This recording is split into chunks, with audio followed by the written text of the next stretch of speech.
إن الحمد لله نحمده ونستعينه ونستغفره ونعوذ بالله من شرور أنفسنا وسيئات أعمالنا من يهده الله فلا مضل له ومن يضلل فلا هادي له.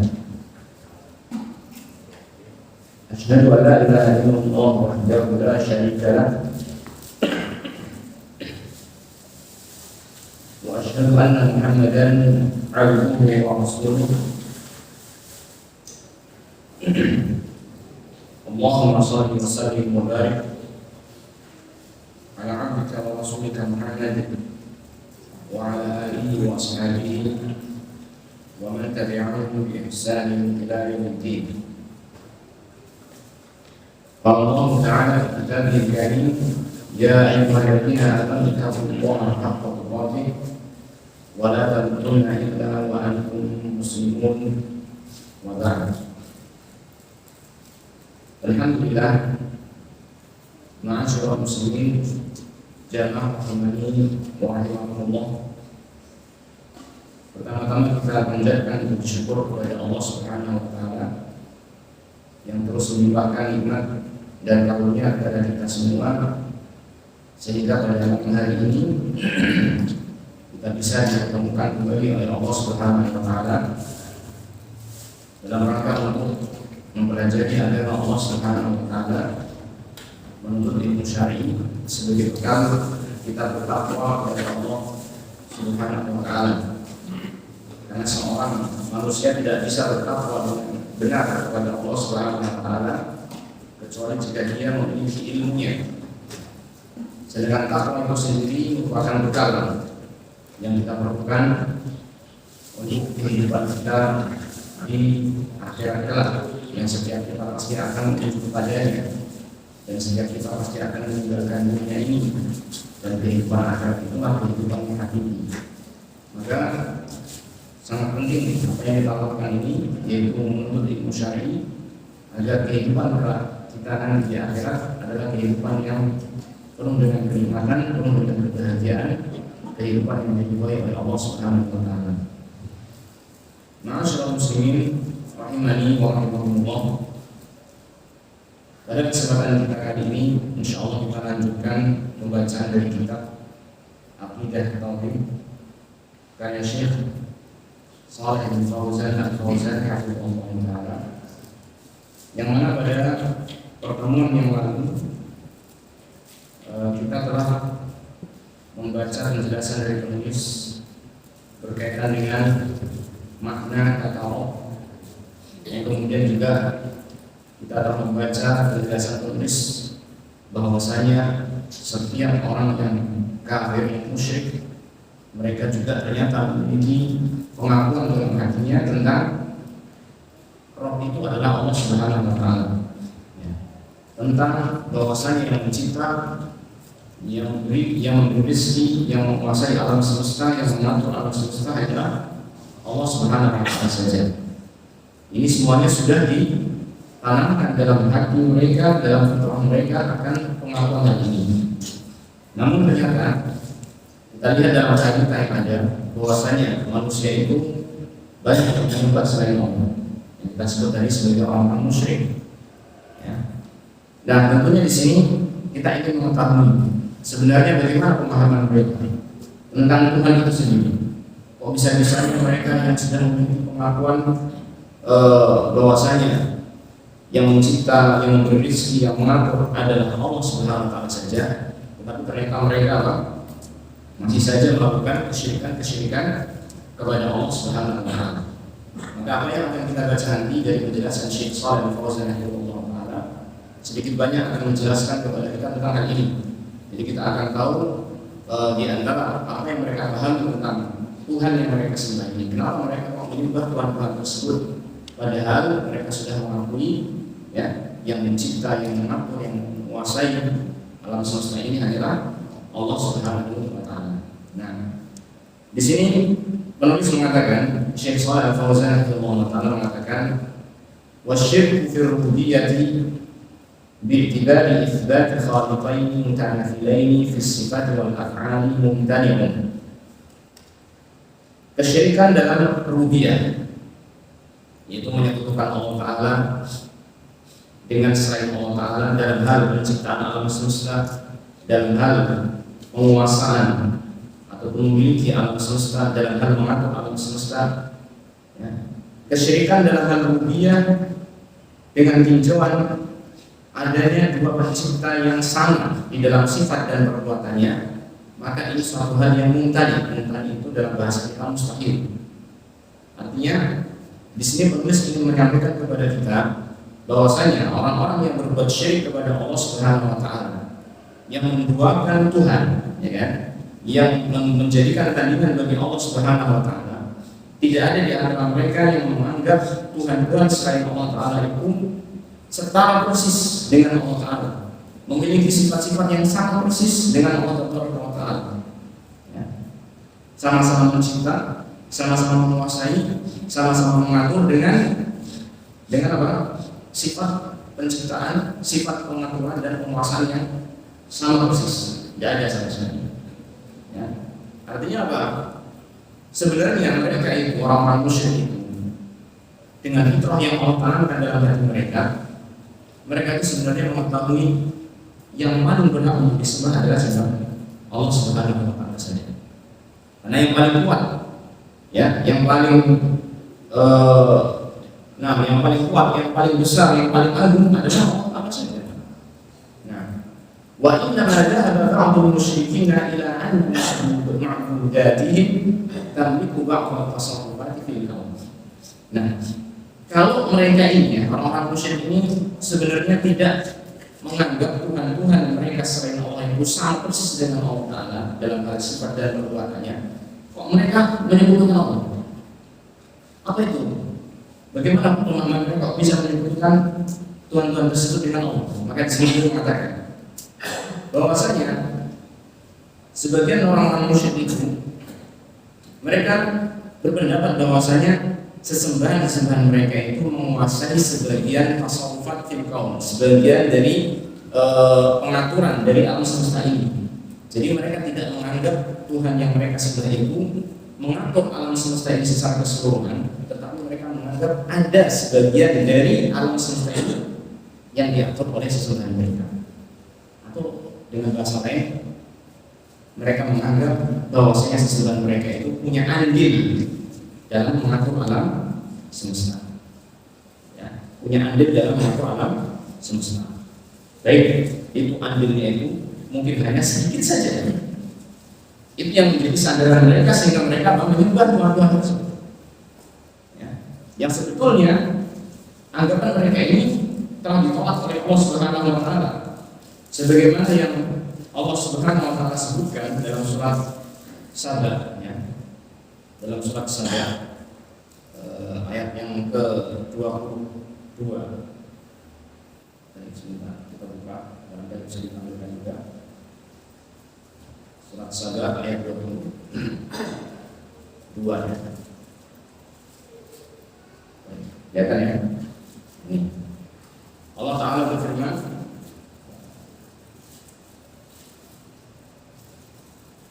di dalam surat Saba ini,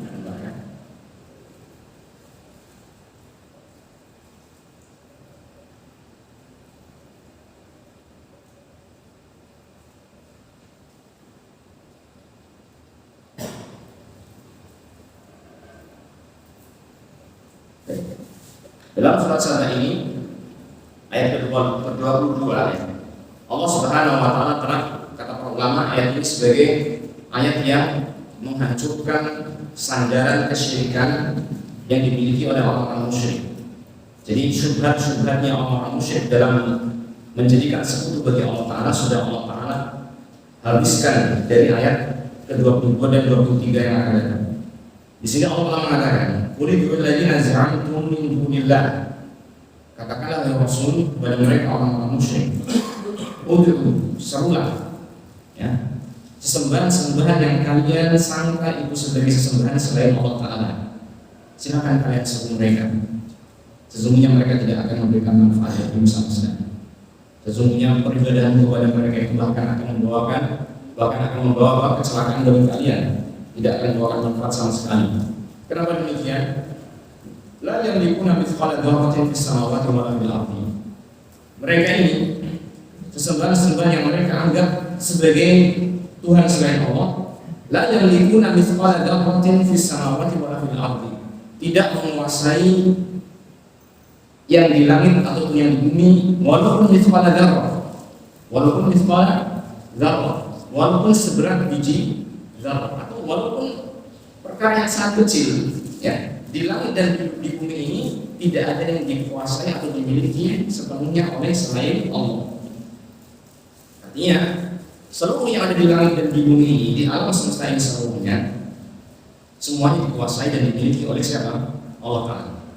Tidak ada selain Allah Ta'ala yang nyempil satu saja, sedikit saja dari alam semesta ini kemudian dia katakan ini milik saya, bukan milik Allah. Tidak ada. Ya, paham ya? Jadi semua alam semesta ini yang memiliki adalah siapa? Allah Ta'ala. Lalu Allah mengatakan, wa ma lahum fihima min syirkin.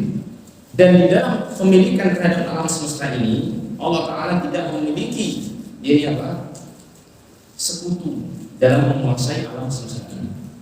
Artinya, kalau tidak ada selain Allah Ta'ala yang memiliki secara menyendiri sebagian dari alam semesta ini, mungkin ada orang yang menganggap barangkali dia punya saham, punya persekutuan dalam kepemilikan. Karena kepemilikan itu terkadang ada kepemilikan murni, ya kan, milik seseorang. Ada kepemilikan yang dia sifatnya apa? Berserikat. Ya, paham ya? Jadi yang pertama tadi Allah mengatakan di alam semesta ini, di langit dan di bumi tidak ada satupun selain Allah Ta'ala yang memiliki menyendiri dari sebagian alam semesta ini. Mungkin sampah plastik ini dimiliki selain Allah, tidak ada sama sekali. Tidak ada sama sekali. Atau mungkin satu helai rambut dimiliki selain Allah, tidak ada sama sekali. Nah, kalau kepemilikan secara murni itu tidak dimiliki oleh selain Allah, demikian pula ternyata kepemilikan dalam sisi apa? Persekutuan, saham. Jadi tidak ada satupun selain Allah Ta'ala yang ikut berserikat dalam memiliki alam semesta ini. Ya mungkin ada mengatakan itu langit itu dikuasai oleh Allah Ta'ala saja, benar, tetapi rambut ini dikuasai oleh Allah dan juga berserikat padanya adalah selain Allah. Tidak ada yang seperti itu. Semuanya milik Allah Ta'ala mutlak, tidak ada sekutu dalam memiliki hal itu, ya, dari selain Allah Subhanahu wa Ta'ala. Dan Allah Ta'ala membantah lagi yang ketiga kalinya, wa ma lahum minhum min dhahir. Wa ma lahum minhum min dhahir, dan Allah Ta'ala tidak memiliki satupun penolong dari mereka di dalam mencipta alam semesta, di dalam memiliki alam semesta ini, di dalam mengatur alam semesta ini, tidak ada yang membantu Allah Subhanahu wa Ta'ala. Yang ini adalah sisi-sisi dalam rububiyah yang menjadi sandaran mereka orang-orang musyrik untuk menjadikan Tuhan-Tuhan selain Allah Ta'ala. Allah sudah bantah semua. Tinggal satu, yaitu dalam surat Saba ayat 23, karena mereka sudah terbantah dengan tiga hal tersebut, maka mungkin mereka akan beralih. Barangkali yang sesembahan saya ini bisa memberikan saya manfaat dari sisi syafaat. Dari siapa? Syafaat, maka Allah Ta'ala membantahnya, wala tanfa'u syafa'atu indahu illa liman adzina lahu. Tidak akan bermanfaat syafaat di sisi Allah Ta'ala kecuali bagi orang yang diizinkan oleh Allah Subhanahu wa Ta'ala. Ala kulli hal, yang kita sebutkan tadi dalam ayat Saba ini merupakan bantahan yang telak, yang menyeluruh, ya, terhadap anggapan-anggapan orang-orang musyrik yang menjadikan tandingan-tandingan bagi Allah Subhanahu wa Ta'ala. Baik, jadi intinya kita ulangi di sini bahwasanya penulis di sini menjelaskan kepada kita tidak ada satupun orang musyrik yang menganggap Tuhan-Tuhan selain Allah Ta'ala itu setara dengan Allah Subhanahu wa Ta'ala. Tidak ada, karena itu merupakan hal yang mustahil. Tetapi mereka menganggap apa?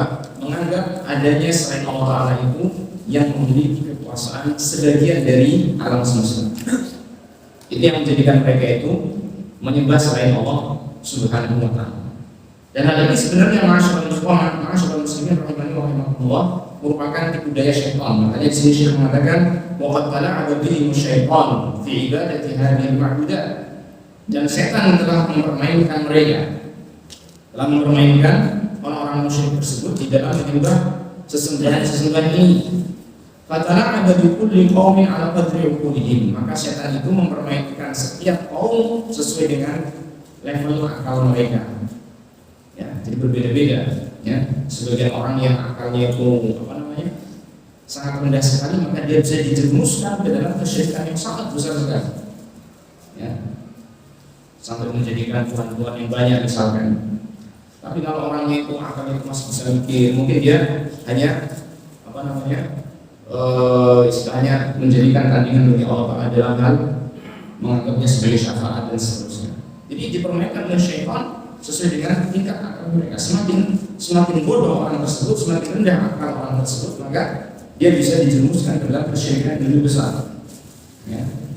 Fataifatun da'ahum ila ibadatihim min jihati ta'zimil mauta alladziina sawwaru tilka al-asnam 'ala suwarihim. Sebagian manusia diseru oleh syaitan untuk menyembah sesembahan-sesembahan mereka dari sisi pengagungan kepada orang-orang yang telah mati, yang kemudian mereka wujudkan, ya, bentukkan dalam wujud patung-patung sebagaimana suara atau rupa mereka yang telah mati tersebut. Kau minumin sebagaimana terjadi pada kaum Nabi Nuh. Jadi di antara kesyirikan yang terjadi di umat manusia ini, bahkan itu adalah kesyirikan yang pertama kali terjadi, adalah kesyirikan yang terjadi di kaumnya Nabi Nuh alaihissalam. Nah, dan ini merupakan awal mula terjadinya kesyirikan yang sebagaimana dikatakan oleh para ulama, bahwasanya di awal mulanya di kaumnya Nabi Nuh itu ada orang-orang yang saleh, ya, atau kaum sebelum Nabi Nuh ada orang-orang yang saleh yang mereka beribadah kepada Allah Subhanahu wa Ta'ala, yang kemudian banyak orang mengaguminya dan mengagungkannya serta menghormatinya. Ketika orang-orang yang saleh tersebut meninggal dunia, lalu kemudian orang-orang yang mengaguminya, yang menghormatinya, ya, yang mengagungkannya ini dibisiki oleh syaitan agar mereka membuat patung-patung, ya, patung-patung dari orang saleh yang telah meninggal dunia ini. Yang awal mulanya tujuannya adalah dibisiki oleh syaitan, tujuannya adalah untuk mengingatkan tentang kesalahan mereka agar kita mencontoh mereka, orang-orang saleh tersebut.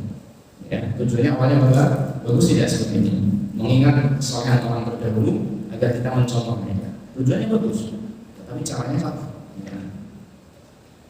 Lalu mereka pun akhirnya membuat patung-patung tersebut. Ya. Kemudian lambat laun setelah generasi membuat patung itu telah meninggal dunia, diganti dengan generasi lain, diganti dengan generasi lain dan seterusnya. Ya. Kemudian ilmu telah mulai hilang, ya, pengetahuan tentang asal mula dibikinnya patung itu sudah tidak diketahui oleh manusia, maka setan mulai membisikkan kepada orang-orang. Dulu nenek moyang itu, ya, ketika membuat patung ini tujuannya adalah agar diminta sebagai perantara. Ketika kamu berdoa kepada Allah, patung ini diminta sebagai perantara, ya, agar menyampaikan hajat kamu kepada Allah. Ini kan patung orang saleh. Orang saleh kan orang yang dekat dengan Allah, sedangkan kamu itu kan orang yang banyak dosa. Ya. Ini sebenarnya seperti ini, ya. Kita itu orang yang banyak dosa, kita nggak bisa mendekatkan langsung kepada Allah, kita harus lewat perantara. Maka mintalah kepada orang saleh yang telah dekat dengan Allah. Sehingga ketika mereka dibisiki seperti itu, akhirnya mereka ketika minta hajat apapun tidak langsung minta kepada Allah. Mintanya kemana? Patung-patung tadi. Mintanya kepada patung-patung yang merupakan wujud dari orang saleh yang sudah meninggal dunia. Akhirnya mereka menyembah patung. Ya. Ini awal mula kesyirikan yang terjadi di umat manusia. Sehingga dengan terjadinya kesyirikan tersebut, maka Allah Ta'ala mengutus Nabi Nuh alaihissalam sebagai rasul yang pertama. Ini salah satu contoh, yaitu bagaimana syaitan mempermainkan manusia yang mereka menyekutukan Allah Subhanahu wa Ta'ala. Wa ta'ifatun ittakhadhatil asnama ala suratil kawakib allati za'amu annaha tu'athiru fil 'alam faj'alu laha buyutan wa sadanatan. Sebagian kelompok manusia, sebagian orang-orang musyrik, mereka menjadikan membuat patung-patung atau berhala-berhala dalam bentuk kawakib. Kawakib itu adalah apa namanya?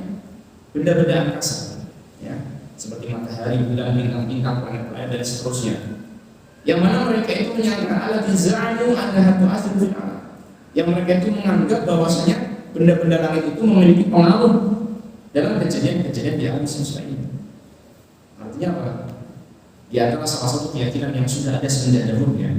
Dan ini marak ketika di zaman Nabi Ibrahim alaihissalam, sehingga banyak ada sebagian ulama yang mengatakan kalau kesyirikan yang terjadi, ya, dengan menjadikan benda-benda yang ada di bumi atau makhluk yang ada di bumi sebagai sekutu bagi Allah Ta'ala, itu awal mulanya terjadi ketika Nabi Nuh alaihissalam, di zamannya Nabi Nuh alaihissalam. Sedangkan kesyirikan yang terjadi berkaitan dengan menjadikan benda-benda angkasa, benda-benda langit sebagai sesembahan selain Allah Ta'ala, maka itu terjadi di zamannya Nabi Ibrahim. Terjadi zamannya Nabi Ibrahim, ya. Semenjak itu, ya, ada keyakinan yang menganggap bahwasanya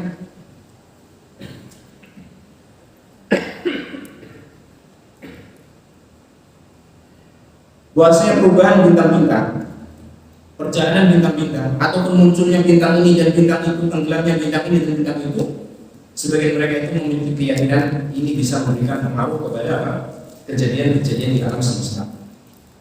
Ya, mereka menganggap seperti itu. Sampai saat ini kita bisa melihat athar ataupun bekas keyakinan seperti itu adanya adalah ramalan bintang-bintang, ya kan? Ramalan bintang-bintang. Barang siapa yang lahirnya pada tanggal sekian sampai sekian, maka dia berbintang ini, ya, nanti ketika hari ini dan sekian maka akan nasibnya itu akan baik, asmaranya seperti ini dan seterusnya. Jadi apa namanya ini? Astrologi. Ini adalah merupakan athar ataupun bekas pengaruh dari keyakinan kesyirikan yang berkaitan dengan bintang ini, ya. Nah, dahulu mereka orang musyrik, di antara mereka ada yang menjadikan patung-patung dalam bentuk bintang-bintang tersebut ataupun benda-benda angkasa yang mereka menganggap benda angkasa tersebut bisa memberikan pengaruh di alam semesta. Lalu kemudian mereka menyembah patung-patung tersebut. Faja'alu laha buyutan wasadanatan. Lalu kemudian mereka membuat rumah-rumah untuk patung-patung tersebut dan para penjaganya. Ya. Ini diantara contoh apa? Kesyirikan yang terjadi di umat manusia. Ada yang berbuat syirik kepada Allah Ta'ala, menyembah berhala, menyembah patung yang dia anggap ini sebagai apa?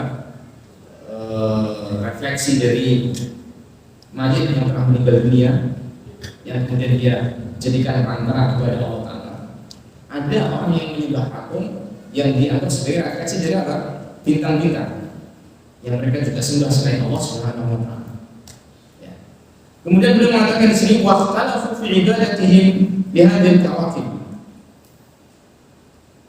Dan mereka berbeda-beda di dalam menyembah benda-benda angkasa ini. Faminhum man 'abada asy-syamsa wa minhum man 'abada al-qamara wa minhum man 'abada ghayrahuma min al-kawakib al-ukhra.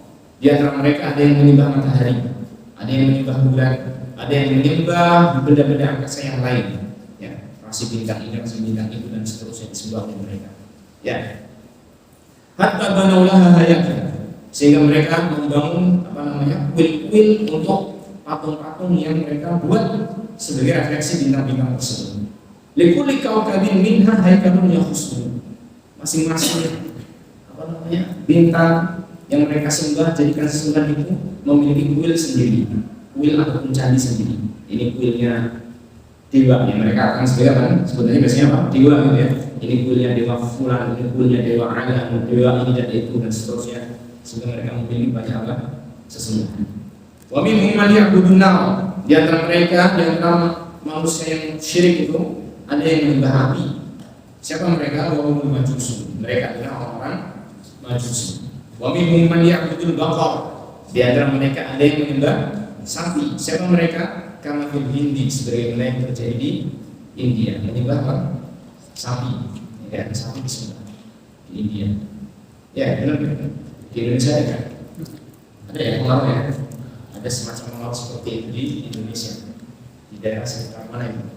Jawa atau juga, maksudnya ada ada pengaruhnya yang kalau misalkan korban itu tidak boleh menyembelih apa? Sapi. Bolehnya kerbau. Kenapa itu? Itu ada akar dari pengaruh keyakinan yang terpengaruh oleh agamanya orang ini. Ya, orang dia punya agama menyembah sapi gitu kan. Kemudian agama tersebut menyebar di Indonesia sampai mempengaruhi orang-orang yang di Indonesia sampai akhirnya ketika ada negara yang boleh menyembelih sapi, mereka masyarakat tidak mau menyembelih sapi karena masih terpengaruh dengan keyakinan zaman dahulu. Ya, dia ada pengaruh seperti itu. Jadi karena memang ada orang-orang yang menyembah sapi ini, orang-orang ini. Wa minhum man ya'budul malaika. Di antara mereka ada yang menyembah malaikat seperti bangsa Qad. Di antara mereka ada yang menyembah malaikat. Wa minhum man ya'budul asjar wal ahjar. Di antara mereka ada yang menyembah apa ini? Pohon-pohon dan bebatuan. Wa minhum man ya'budul qubur wal adriha. Di antara mereka ada yang menyembah kuburan-kuburan dan petilasan-petilasan. Ini banyak.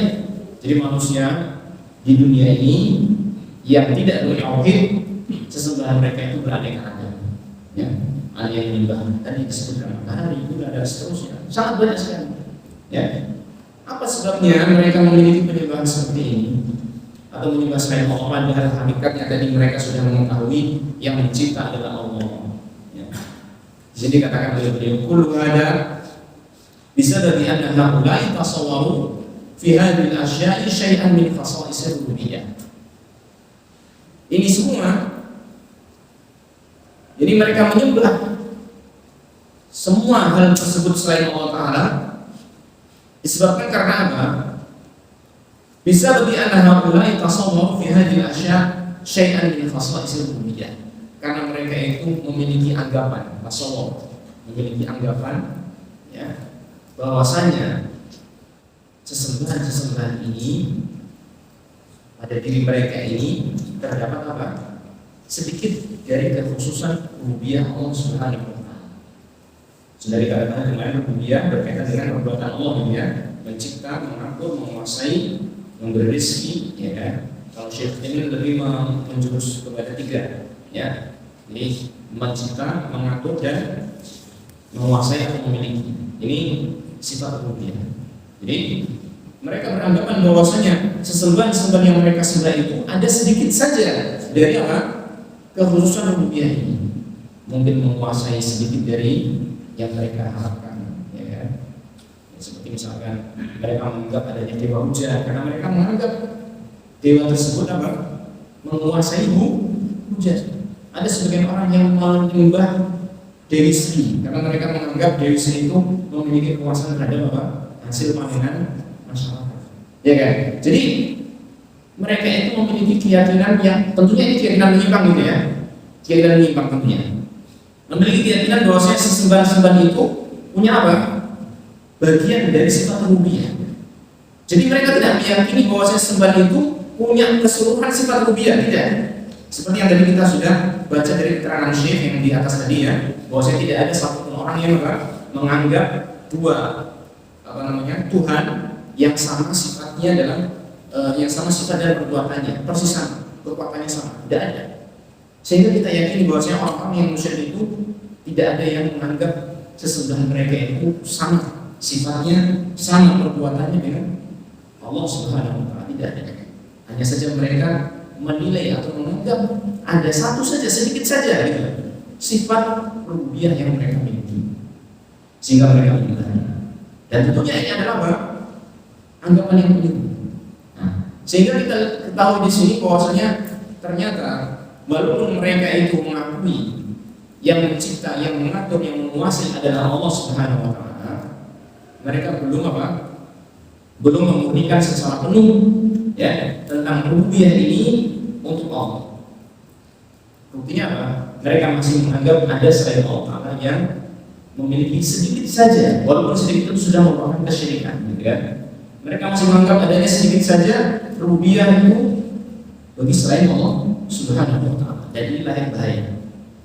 Ya, inilah yang bahaya. Jadi menganggap adanya sebagian sifat rububiyah disematkan kepada selain Allah Ta'ala. Yang barangkali ya, kalau kita mau berbicara panjang lebar, maka barangkali sebagian kaum muslimin yang sudah belajar tauhid pun terkadang masih kalau tidak di ingatkan, terkadang dia masih ada sedikit makna seperti itu, menganggap bahwa selain Allah Ta'ala itu memiliki kekuasaan atau memiliki sifat rububiyah. Seperti misalnya cara ambil contoh berkaitan dengan syirik-syirik kecil yang terjangkiti di tengah-tengah masyarakat. Ya. Ada nggak kaum muslimin yang bersandar kepada sebab? Ada nggak kaum muslimin yang bersandar kepada sebab? Maksud saya contoh saja yang mudah ya. Ketika seseorang itu sakit, ya kan, dia pokoknya harus obat ini. Kalau nggak obat ini tidak akan sembuh. Ada nggak yang seperti itu? Ada ya. Kalau nggak obat ini nggak akan sembuh. Padahal yang menyembuhkan itu siapa? Allah SWT. Obat itu hanya sebagai sarana, sebagai sebab. Nah, ketika ada seseorang muslim yang memiliki keyakinan seperti ini, ya kan, kalau nggak obat ini nggak akan sembuh. Pokoknya obat ini benar yang bisa. Sakar deh. Dan obatnya dapat. Ya kan? Jadi kalau nggak ada obat itu rasanya, aduh gimana lagi? Kayaknya nggak akan sembuh gitu. Jadi ini ada sedikit ya, walaupun kita tidak katakan dia itu salah syirik besar, ya, tetapi ada sedikit nilai kesyirikan di situ. Sehingga para ulama mengatakan bersandar kepada sebab itu syirik, betul syirik.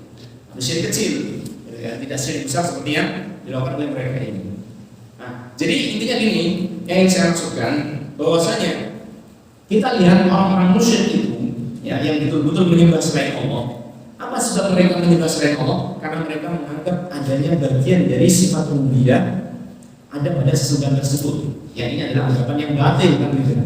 Maka demikian pula keyakinan kesyirikan kecil yang ada pada masyarakat kaum muslimin biasanya juga terkandung makna seperti itu. Sehingga kita harus memahami ya tentang rububiyah Allah Ta'ala itu adalah satu hal yang harus kita murnikan hanya untuk Allah. Jangan sampai kita berikan sedikit saja rububiyah ini kepada selain Allah Subhanahu wa Ta'ala. Ini pentingnya kita mempelajari ini, kita baca ini.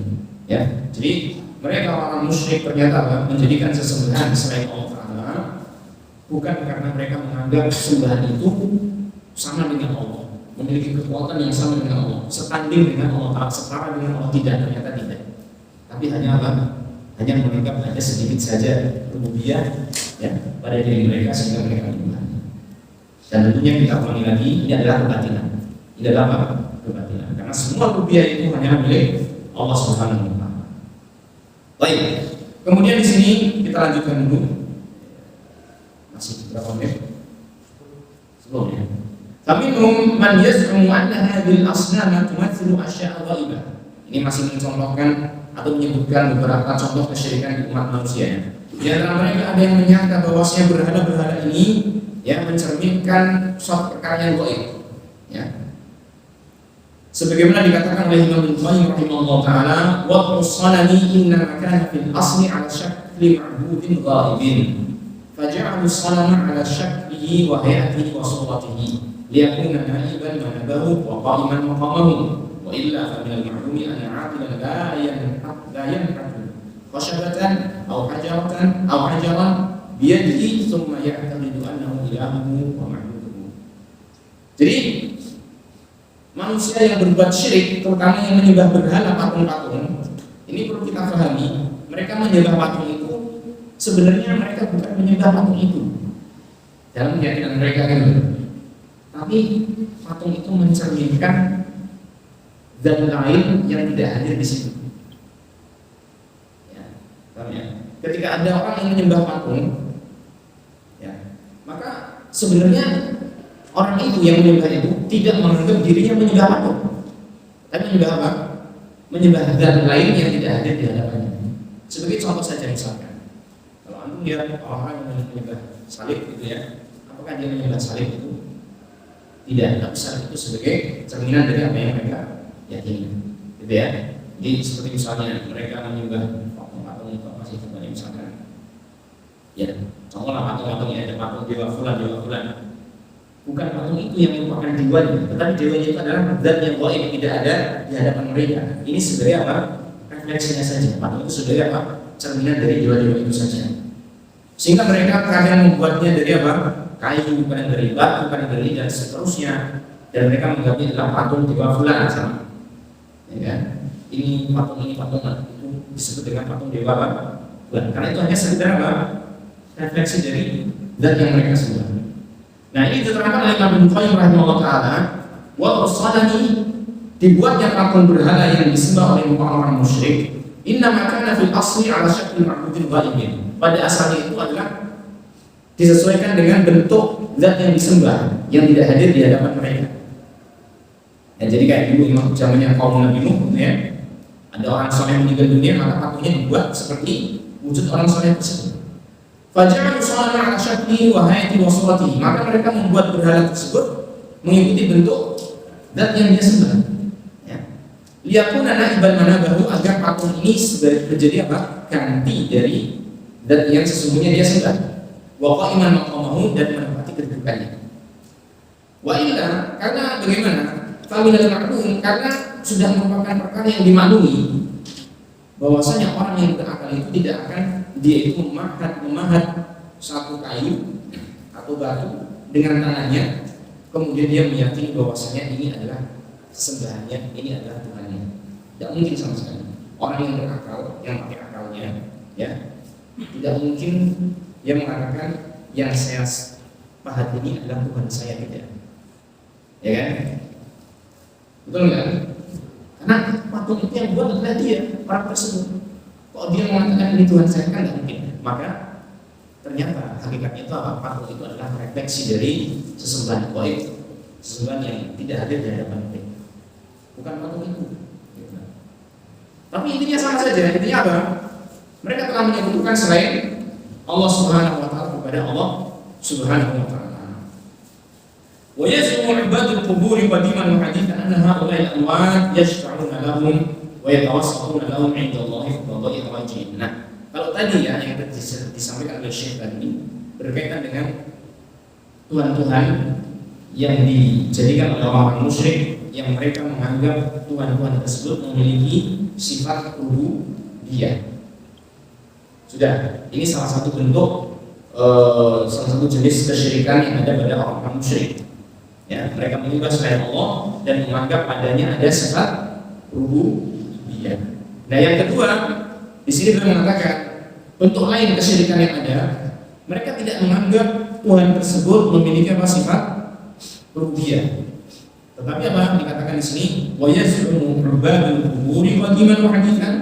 Para penyembah kubur di zaman dahulu dan yang sekarang, mereka menyangka bahwasanya mayit-mayit yang mereka jadikan sebagai sesembahan itu, ya, yang mereka sembah itu, mereka menganggapnya ya syafa'una lahum, bisa memberikan syafaat untuk mereka. Ya wa yatawassatuna lahum 'inda Allah fi qada'i hawajihim. Yang mana mereka ini, mayit-mayit yang mereka sembah ini, menurut anggapan mereka menjadi perantara bagi mereka di sisi Allah Ta'ala dalam menunaikan hajat-hajat mereka. Mereka tidak meyakini kalau mayat-mayat tersebut menguasai alam semesta atau memiliki alam semesta atau memiliki saham dalam kepemilikan alam semesta ini atau membantu Allah Ta'ala, tidak meyakini itu. Ya. Jadi mereka tidak memberikan sifat rububiyah kepada sesembahan-sembahan tersebut. Tetapi ternyata apa? Mereka menganggap sesembahan tersebut ini apa tadi? Bisa menjadi perantara bagi mereka di sisi Allah Subhanahu wa taala, padahal Allah Subhanahu wa taala ya tidak menjadikan perantara dalam ibadahnya manusia kepada Allah Subhanahu wa taala. Allah tidak membutuhkan perantara dalam ibadah. Baik, yaqulun, mereka mengatakan ma na'buduhum illa liqarribuna ila Allah zulfa. Tidaklah kami menyembah mereka melainkan agar mereka mendekatkan kami sedekat-dekatnya kepada Allah Ta'ala. Dalam surat Az-Zumar ayat kita. Juga disebutkan dalam surat Yunus, wa ya'buduna min dunillahi ma la yadhurruhum wa la yanfa'uhum wa yaquluna haula'i syufa'a'una 'inda Allah. Mereka menyembah selain Allah Ta'ala sesuatu yang tidak memberi madarat kepada mereka sedikit pun, tidak pernah memberikan manfaat sedikit pun kepada mereka. Lihat, secara keyakinan tentang rububiyah seakan-akan mereka selamat. Ya, jadi mereka tidak meyakini madarat dan manfaat pada sesembahan mereka. Tetapi mereka mengatakan apa? Haula'i syufa'a'una 'inda Allah.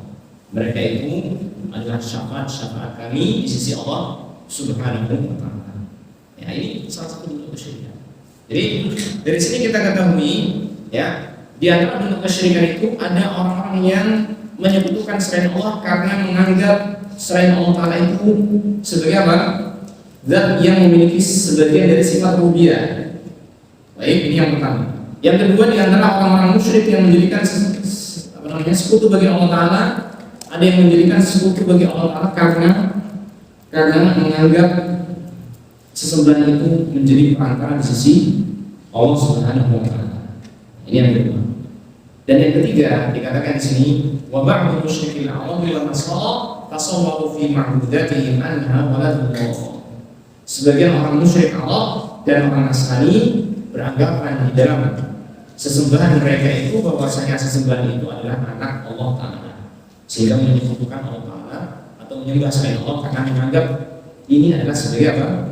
Anaknya Allah Subhanahu wa Ta'ala. Fa musyrikul Arabi ya'budul malaika ala annaha banatullah. Maka orang musyrik Arab itu menyembah para malaikat dengan anggapan mereka itu sebagai anak putrinya Allah Ta'ala.